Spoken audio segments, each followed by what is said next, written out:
বাঙালির রবিবারের দুপুরের আসল মাহাত্ম্য লুকিয়ে থাকে গরম ভাত আর এই এক বাটি গরম গরম মাংসের ঝোলেই।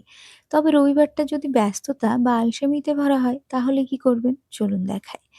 কড়াইতে সর্ষের তেল গরম হয়ে গেলে ফোড়নের মশলা দিয়ে গ্যাস অফ করে দেব।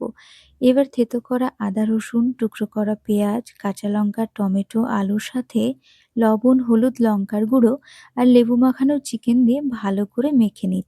এটা ব্যাচেলার স্টাইল চিকেন রেসিপি বলতে পারেন। এবার এটা লো ফ্লেমে ঢেকে বসিয়ে দেব। ১৫ মিনিট পর ঢাকা খুলে গ্যাসের ফ্লেম হাই করে আরও ১৫ মিনিট কষাবো।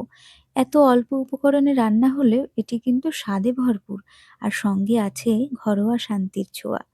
এবার পরিমাণ মতো গরম জল ঢেলে ফুটিয়ে নিলেই তৈরি বাঙালির চেনা ভালোবাসা পাতলা মাংসের ঝোল। শেষে একটু গরম মসলা দিয়ে নামিয়ে নেব। এই লাল টুকটুকে পাতলা মাংসের ঝোলটা যেন ব্যস্ত দিনের ছোট্ট স্বস্তি আর মন ভরানো তৃপ্তি। কেমন লাগলো আপনাদের জানাবেন।